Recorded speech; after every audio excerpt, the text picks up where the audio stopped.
Aujourd'hui, nous allons nous intéresser à Yahvé Tsebaoth, qui signifie l'Éternel des armées. Nous verrons comment Dieu a pris soin et a protégé son peuple et comment il le fait encore aujourd'hui. Je ne sais pas l'image que vous avez de Dieu, mais c'est un peu difficile pour moi d'imaginer l'Éternel des armées. Pourtant, en y réfléchissant, nous pouvons faire nôtre ce verset d'Exode 14 qui dit « C'est l'Éternel qui combattra pour vous ». Nous n'avons peut-être pas les mêmes combats que le peuple d'Israël avec des épées et des arcs, mais nous avons aussi à lutter. Et Dieu a envie de nous dire aujourd'hui « Je combats pour vous, je combats pour toi ». L'Éternel des armées. Par ce titre, Dieu révèle à son peuple qu'il est le véritable chef de l'armée d'Israël et de l'armée des anges qui combattent en faveur de son peuple.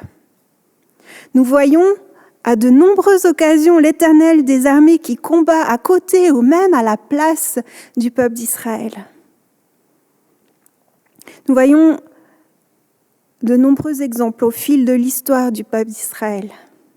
Par exemple, il a retiré la mer, il a démoli des murailles, les murailles de Jéricho avec des cris et au son des trompettes. Il a fait tomber du ciel des grosses pierres de grêle sur les ennemis du peuple. Dieu mit en déroute Sisera et toute son armée, ses chars et son camp en mettant un désordre soudain et complet. Il fit partir au combat Gédéon avec 300 hommes, avec seulement des cruches, des flambeaux et des trompettes. Avez-vous vu la diversité des moyens de Dieu ? Et je peux continuer comme ça. Par exemple, il est écrit dans 1 Samuel 7:10, « L'Éternel fit gronder ce jour-là son tonnerre sur les Philistins et les mit en déroute. Ils furent battus devant Israël. » Dans le deuxième livre des Rois, au chapitre 7, nous trouvons l'armée de Syrie qui assiège Samarie.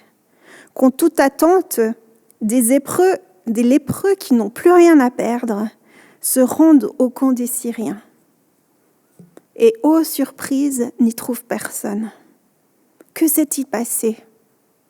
Le bruit d'une armée nombreuse avait suscité une grande peur et incité les Syriens à prendre la fuite au crépuscule. Enfin, je vais prendre cet élément relaté dans le deuxième livre des Chroniques, au chapitre 20, qui nous parle du roi Josaphat. Une coalition de Moab, d'Ammon et d'Édom, formant une multitude nombreuse, s'avance contre Juda. Pas besoin d'être un génie pour comprendre ce qui va se passer. L'armée de Juda ne ferait pas le poids face à une telle multitude. Juda allait être tout simplement balayé. Les options du roi étaient assez limitées. Alors oui, il aurait pu négocier ou demander de l'aide à un pays voisin, mais en avait-il vraiment le temps ? Et que se serait-il passé si son peuple avait capitulé ? Sa vie et celle de son peuple ne tenaient qu'à un fil.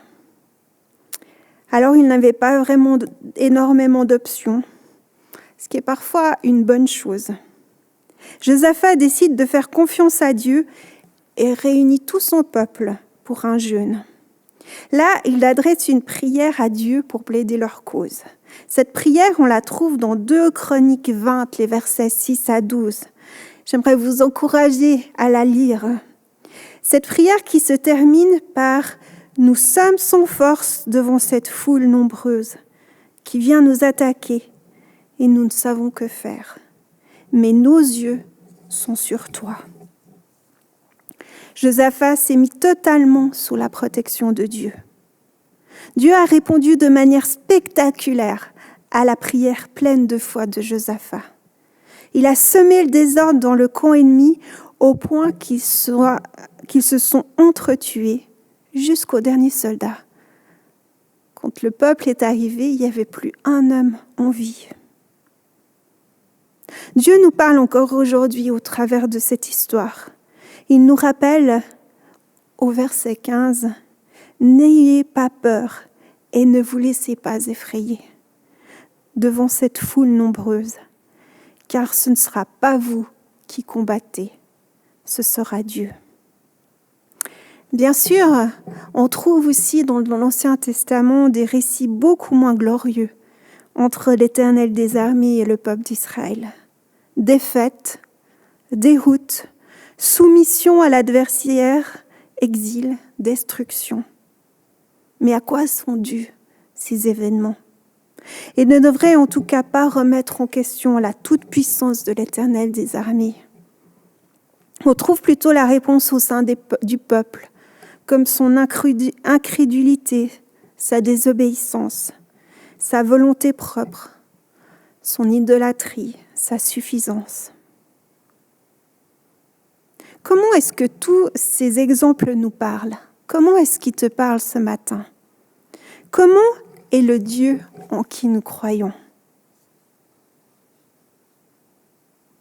Et pour nous aujourd'hui, nous avons ce même Dieu qui combat pour nous.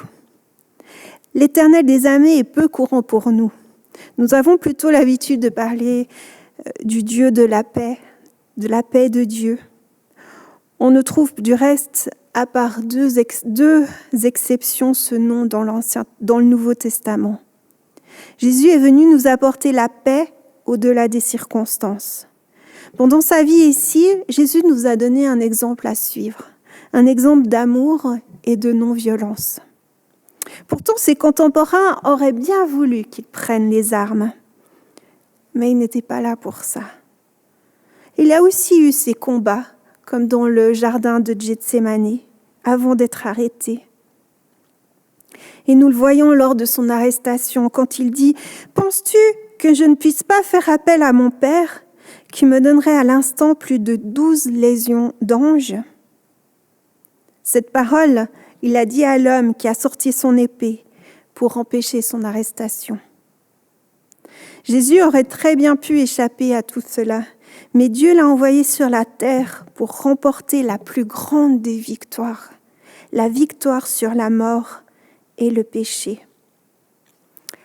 Alors, quelles sont nos luttes aujourd'hui? Nous voyons dans Éphésiens 6,12 qu'il est écrit « Ce n'est pas contre l'homme que nous avons à lutter, mais contre les puissances, contre les autorités, contre les souverains de ce monde des ténèbres, contre les esprits du mal dans les lieux célestes. » Nous avons à lutter pour laisser à Dieu la première place de notre vie. Nous avons à lutter contre notre manque de foi, notre volonté propre, notre suffisance, nos découragements. Au fond, des luttes pas si différentes que le peuple d'Israël. Dans Éphésiens 6, nous avons pour lutter, pour tenir ferme une armure à revêtir. Et nous jouissons par-dessus tout de la présence en nous de l'Esprit de Dieu. Il veut être une présence active dans nos vies. Si nous le laissons faire, il combattra pour nous. Que signifie alors laisser Dieu combattre pour nous? Prendre conscience que nos combats ne sont pas les nôtres et se rappeler que Dieu combat pour nous. Nous sommes sous sa protection comme des enfants bien-aimés. Dans un deuxième point, on peut reconnaître nos limites et en même temps reconnaître sa toute-puissance. Il veut agir comme avec Josaphat, à travers de nos faiblesses et de nos peurs. Nous pouvons aussi revenir à lui, nous assurer encore et toujours que nous suivons ses voies et non les nôtres. Nous pouvons aussi demander son aide, pas une fois, mais nous pouvons demander son aide dans nos luttes quotidiennes, des plus petites aux plus grandes. Une question fondamentale me vient alors, à laquelle je pense que chacun devrait se confronter régulièrement, c'est où en est aujourd'hui ma relation avec Dieu? Est-ce que je laisse Dieu mener mes combats à ma place? Est-ce que je le laisse diriger ma vie? Est-ce que je lui fais confiance pour cela?